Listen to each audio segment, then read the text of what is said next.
So I am president, or I'm former president for 2 years of this small national appraisal association. And I remember a year ago we were planning our annual conference, and we always meet in Dallas.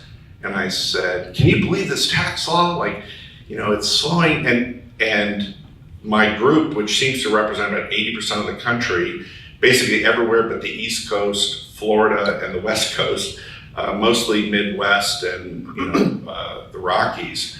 And they're like, "What tax law?" And the reason is because they can buy a house in Dallas, a big house for $250,000, and their property taxes are about $3,500, and their state and local are about $3,000, $4,000. So that what the federal tax law does is reduce the exemptions to cap it at $10,000 property taxes plus state and local. And so for high cost markets like California, the West Coast with high property taxes and high housing prices, and the New York City metro area, well, guess what, right? The fact that they doubled the standard and merit deduction doesn't cover what you would have been able to write off before. So that's what's causing sales to slow. Down here, I'm calling now, I'm trying to trademark it, but Jay won't let me, is that New Yorkers are the new foreign buyer. That's correct. And so maybe... Yeah, I mean, it's a great segue. What I take out of what Jonathan says is a very complicated and detailed explanation of supply and demand, right? We understand that we understand what Jonathan said. When I started practicing law, I was a lawyer in my prior career, our entire market in the Miami market was pretty much foreign buyers. Every new condo was greater than 50% Latin flight capital. The rest of the people were coming from all over the world, and including the domestic market. The product that was built for that buyer profile was very, very different than the type of product that is being built today. I refer to them as sort of split floor plan, 2 bedrooms, small balconies, and by small balconies, I mean like you can put a lounge chair on it and that's about it. And those buyers really had one objective, and that was, let me get my money out of Venezuela, Colombia, Brazil, Argentina, whatever it was. So the due diligence that they would engage in was quite limited. If they had heard of the developer, if the developer had built something, it didn't really matter as long as I could get my money out of my home country. And everyone would say that, if you lived in Miami, you wanted to be a realtor, you better move quick and speak Spanish, because there was nothing else that happened. I remember the days when there were lineups to buy product, and you just kind of shook your head like, what are they selling there that's so incredible? And that all came to a crashing halt in the recession, and during that time, we completely recalibrated. And we were really in the state of Florida, notwithstanding the sort of uncertainty that exists almost everywhere else in the United States. Yes. We have been blessed by a number of variables. The first of which is, and I think the most powerful, is tax reform. And I can tell you that a year ago, when it was first introduced by the current administration, I had a plethora of friends and colleagues and business associates from the New York market telling me I had the discussion. And I kind of didn't really know what they were talking about, so I said, "Oh yeah, good, what discussion?" And it led to a much more complicated discussion about, well, I spoke to my wife, and I spoke to my parents, and we're gonna make the move. All right, great, we can help you with that move. But it was just talk. As the year kind of continued to move along, and one hedge fund manager, and that's the kind of the what everyone likes to say, hedge fund manager moving to Boca, hedge fund manager moving to Palm Beach. Well, that's the top of the top, right? Those are the $260 million purchases or $38 million purchases, and we just did a $50 million purchase in Miami, and those are the big dogs, right? Those are the ones that are, maybe will make up 100 purchases. But then there's everybody that falls underneath that, and they're successful, wealthy people that realize that it's almost negligent for me to remain in a market where I'm going to be taxed somewhere between 12 and 14% more than I would be taxed if I lived in Florida. So that's a big reason to consider Florida. The second thing that's happened is we have this huge chunk of the US domestic population that historically at this age starts to make their way down to South Florida. right? We remember, not too long ago, there was just, I remember when I was a kid and I used to come down here I grew up in Toronto, it was all my grandparents and my grandparents' friends that all moved from Montreal or Toronto or wherever it was to some community in the South Florida market. Well, those same people are now the people that are moving here. It's just they don't seem as old as they were when I was 12 and 13. But the other factor is that we've had an extremely successful economy over the last 20 years. So people that are now in that position are wealthier than they were before. And the product, because we're no longer catering, so first is the tax reform. Second is the age of all those baby boomers, empty nesters, retirees, who are living longer, by the way, because we've got better everything to help you live longer. So they're living longer, they've made a little bit more money, they're almost negligent in not taking advantage of the tax savings to come here. And on top of that, the product, the market, the communities have just expanded and adjusted so much that we now have every possible imaginable feature in the products that we're delivering. Homes are built in a way that literally could withstand Category 5 hurricanes. Condos are built with balconies that you could literally have 20-person outdoor dinners on your terraces and still have lots of room for the kids to play. Doors open up, not with two little sliding doors, but they open up completely to create an indoor-outdoor living, which I look at it with architects and developers and I think, what were they thinking before? Why would you want to live inside when you move here from a cold climate? I want to live outside. So now, in fact, we have a project where 70% of the square footage is outside. I mean, like if the inside is 1,000 square feet, the outside's 700. That's remarkable. What's even more remarkable about it is most people don't buy real estate based upon the price of the total square footage. They base it on the interior, right? So I'm the developer, I'm selling you something for $1,000 a foot. I'm only able to collect that $1,000 a foot on the interior space. It still costs me money to build the exterior. In fact, we've had developers kind of forget that in the process. So all of these variables put together have created a perfect storm for us in Florida. And we're seeing it pretty much throughout the state of Florida, but squarely now focused on Palm Beach County, Broward County, and to a trickle-down effect into Dade County, which is really the opposite of what we've seen over the last 20 years. Miami was the hotspot. Why? Because it's the closest part of Latin America to Latin America, right? So if I'm from Colombia, Venezuela, Argentina, Brazil, et cetera, I'm gonna go where all my friends are. Now that's shifted, and they're looking at all these other markets.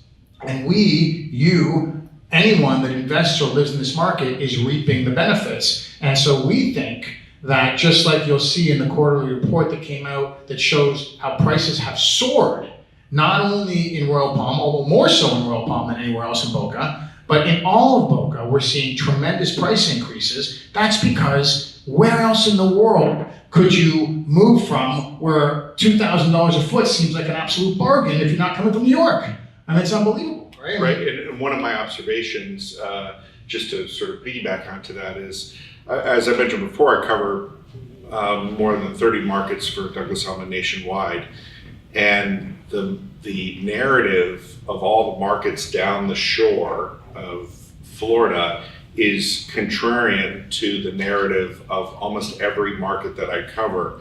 And the narrative is, and Boca in general speaks for that, which is rising sales, rising prices, and declining inventory. In markets like this, Fort Lauderdale, Boca, Palm Beach, and whereas Miami is sort of the softer of, the sort of collection of markets, and that's something different that, like you were mentioning, it's sort of happening different this way. So there's another chapter that I feel like was left out and I want to address. So, in the boom, 2005, 2006, we had South Americans coming up to Miami, right?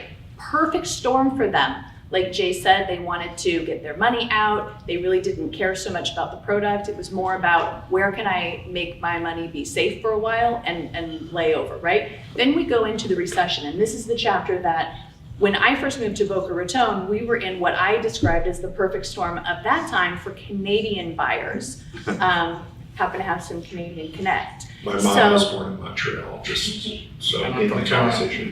Good spot. So during that time, we had the dollar below parity. We had, the lending standards in Canada were a bit relaxed. People could do an equity line on their home in Canada and buy down here all Yes. cash. Investments soared.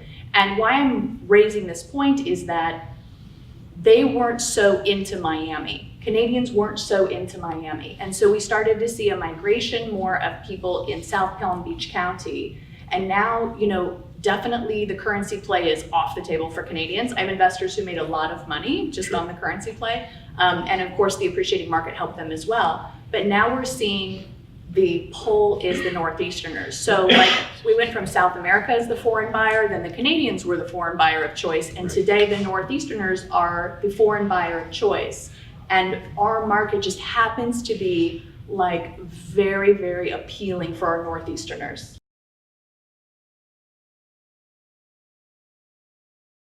What does all this mean for Royal Palm? What does this mean for you?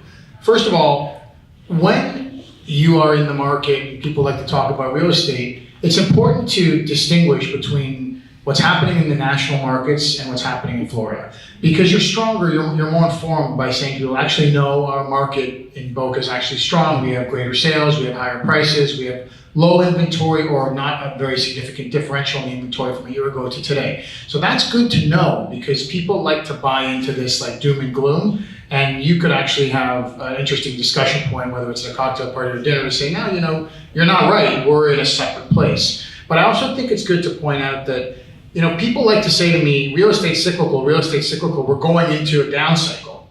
The cycles could be 2 years, 12 years, 6 years. We have no idea. Yeah, of course, it always goes up and it always comes down and it always goes back up. But we have no idea how long those cycles will take. And if you look at the crash that we experienced before, and we talk about the idea of a bubble, remember that those bubbles are based upon nothing being inside the strength of the market. And as we pointed out today, everything that we're seeing, and I love it when Jonathan tells me we are stabilized and normal, because that's what we want. We don't want our housing prices to crash. Because that's sustainable. Right, sustainability. And we are in a sustainable market with upward trajectory. That's where we're at right now. The only markets that are weakening in South Florida right now, and I don't cover, the upper parts of the Panhandle, there's like 3 transactions a year there. Looking at pretty much Jupiter south, and then looking at the West Coast pretty much from Tampa south. The only markets that are really suffering is Miami, and it's not really suffering. It's just suffering from what it was doing a year ago. It's still extremely strong. There's still tons of transactions. There's still price of problem. We're doing sales for $3,000 a foot. If I would have told anyone 5 years ago that we would sell product in Dade County for $3,000 a foot, they'd fire me and never give me any credit to speak in front of them again. We're selling at $3,000 a foot. How quickly it'll go to 4 or 5 or 6, who knows? It's like Howard tells me, it's like interest rate. They're either going to go up, go down, or stay the same. Same thing about the real estate market. Wait, hold on, I want to write that down. But that's the truth, right? So what's happening right here? You are ground zero. Royal Palm is ground zero for all the buyers that we're talking about that are in this transition mode. Why? Number one, you're in an extraordinary community with mostly high-end properties that offers waterfront, golf course, inland, so there's price differential across the product. You have golf course opportunities, you have yacht club opportunities, you're extraordinarily well located, not only in Boca, which is booming, but also in South Florida. If you want to go down to Art Basel, it's an hour. If you want to go up to Palm Beach, it's for dinner, it's less. If you feel like tripping over to Naples for the day, you're right there at 75. So accessibility is everything. And on top of it all, you have one of the most accessible, amazing private airports, and you're a hop, skip, and a jump from either Palm Beach International or Fort Lauderdale International. So airlift is easy, but I'll tell you what I think is the most important part. As much as you're getting busier, as much as Boca is becoming more dense, you still hold close to your hearts that Florida-esque lifestyle. It's not seen as that skyscraper, dense, heavy traffic. I know traffic can get a little tight at some points of the day, but it's still enjoyable to be here. There's open space, there's art in public places, you've got culture here, you've got hospitals here, you've got tons of golf clubs here. And that's why all these people that we talk about, by the way, not only empty nesters, baby boomers, retirees, but also young families. So many young families that I speak to are looking to live in communities. Why? You know, you can buy into a condo, that's another option, but the reason why people are looking to be in communities is because they're transplanting their family here. They want to network. They want to be around other like-minded people. So you can do it in a condo, but you know, if I'm living in New York for the last 10 years of my life in a condo in the hustle and bustle, the idea of a backyard is like the most exciting thing I'll ever tell somebody about. Like, oh my God, you mean you pull up and you take your groceries like right out of your car into your fridge? I'm like, yeah, you can do that every day. And they think it's like, And I'm talking you about have trees and pools and all these things. So it's one thing to buy a home on a side street in a great community and, you know, hopefully get to know your neighbor. It's another thing to buy into one of the most coveted communities in Boca. And I also say that the mindset has shifted away from the beach. Not to say the beach isn't valuable and exciting and a place you want to enjoy, but these same people that we're talking about, they're not as inclined to bake in the sun all day, notwithstanding my sunburn. They want to actually be local and urban and walk places and go to restaurants and go to mingle with other people. And so we believe, and the reason for our focus on Royal Palm is we believe that we can, through exposure, take this community to a higher level. Through education, show people why it's the best place to live. A year ago, while I was hearing about everybody that had the conversation, I ran into a couple that moved from New York. They had their eyes set on Miami. They were committed to Miami. They knew the restaurants, they had friends there. The wife stumbled onto Royal Palm and they bought and they moved here. And she could not stop gushing about how lucky she was to have ended up here because it offers all these incredible things that we're talking about. So when Rochelle and I met each other, I said, my God, people don't know Royal Palm as much as they should in all the markets that we cater to. So our initiative in creating the Royal Palm Market Report is being able to put it out there on our website and have people talk about, like, my God, I'm looking at the market report and I'm seeing that your prices are up 43% year over year, 43%. Now, that's not like we're taking a 4,000 square foot house a year ago and taking that same 4,000 square foot house today and it went up 40%. Because it's a different product, right? The average square footage has also gone up. So there are bigger homes that are selling. Bigger homes command a little bit more of a premium. Waterfront commands a little more of a premium. But pretty much across the board, prices are up in Royal Palm. So Jay raises a really excellent point about, you know, the mix of the prices are significantly up year over year. And just anecdotally, what we're finding is that the builder developers are so bullish on Royal Palm, I can't get over it. So in the past 30 days, interior, like let's just compare kind of apples to apples. So we have interior standard size lot, you know, what we like to call a tear down in this neighborhood, which in any other neighborhood, by the way, is a perfectly good house.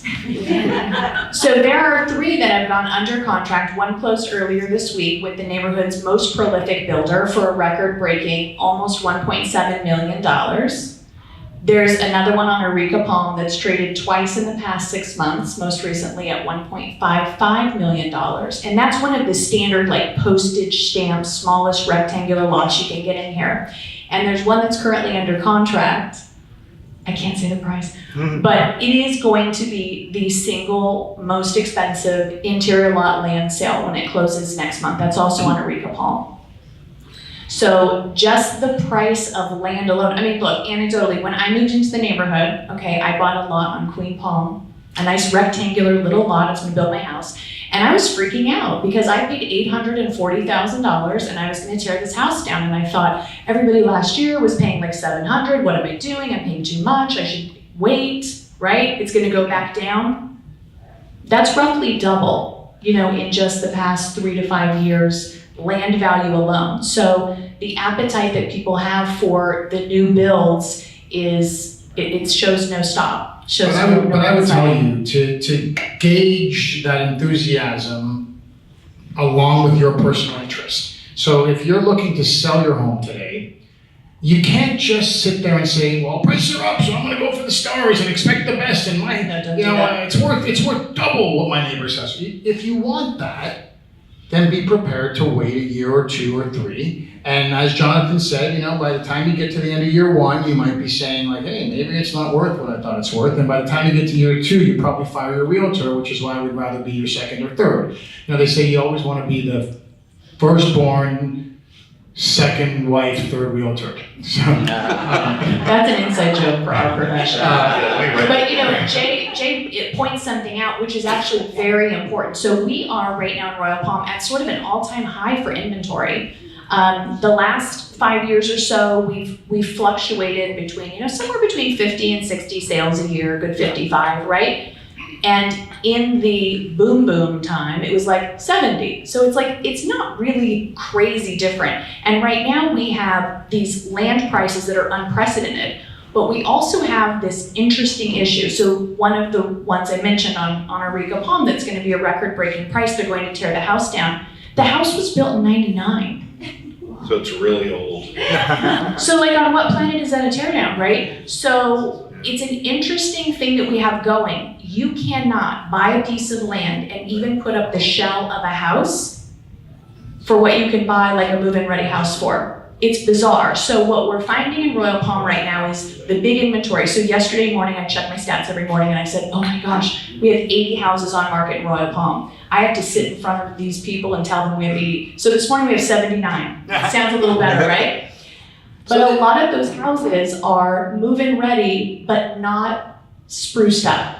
So you can't expect to get Do you top think dollar. that those people bringing those out, is they're seeing how strong the market is and they're not that serious, they're just sort of throwing it out there? There is some of that. I mean, we Right. do have a handful of houses that have been on the market, no exaggeration, 6 years. And I have to question whether I these feel people like that really want to can't sell. count, right? Yeah, it shouldn't count, but it's in the 79 number. So what I would do, and we, as Douglas Elliman, as I told you, our primary objective is to educate our customers. Looking at it from the perspective as a homeowner and as a client, I think you need to question your realtor a little harder. I think you need to ask them more about how they substantiate the price that you want to sell your house for. You're always going to love your home way more than the realtor is because it's yours. And, I don't know why people care that, their kids were raised there and they had celebration. The buyer doesn't care. They don't care. They're probably going to rip out your favorite carpet and change the color of the walls. So grill your realtor. I want to sell my house for $6 million. And your realtor says, well, I think it's actually worth 5.2. Well, tell me why. Show me the statistics. Tell me what the average price is. Compare it apples to apples, as Rochelle said. Don't lie to yourself, because the only person that you're cheating is really yourself and the realtor, because money is time and markets fluctuate and all kinds of things could happen. I look at developers all the time and say, you don't care how quickly we sell your product today? No, I know they're going to love it more when it's built. And I said, yeah, but we don't know what the future holds. Anything could happen. Negotiate every offer that's presented. Negotiate it. You're not agreeing to anything until you sign on the bottom line. So if someone comes in, you think your house is worth $6 million, they offer you 4.9, negotiate it. I always lose my mind when I get the seller that says, I'm not even countering. Why? You think this buyer's gonna walk away and not lose sleep over? He doesn't care. He's gonna go to the next house and try to put an offer in. So number one, grill your realtor. Don't just buy into the realtors of yesterday, where they walk into a listing and they say, how much do you think your house is worth? And the seller says, well, I think my house is worth $7 million. And maybe the realtor thinks it's worth $5 million. And the realtor says, I'm gonna sell it for $7 million. And then 3-4 months from now, they come back and say, you're really overpriced. So what do you mean I'm overpriced? You told me I could get $7 million. Well, no, I didn't tell you that. You told me you wanted $7 million. I'm doing everything I can to get you that $7 million, but it's really only, and we gotta drop the price down to 6.5, because they never want to sticker shock you and go to let's go to 5.5, right? So grill your realtor. Use comps. It's not rocket science. We'll provide them to you. I know Rochelle will. I know she will. With pleasure. And then you have a tough decision to make. But I always say, let's at least go in knowing the facts. And there's this other game that people play. Well, I'm just gonna list it at 7 and then let's see what kind of offers we can get in. The problem with that is, the guy that's willing to go up to 5.5, that's his cap, which is probably where the house is worth, he's not gonna look at your house, because it's way out of his price range. You could ask 5.5 and you could turn down $5,499,000.99 and not have to do that deal.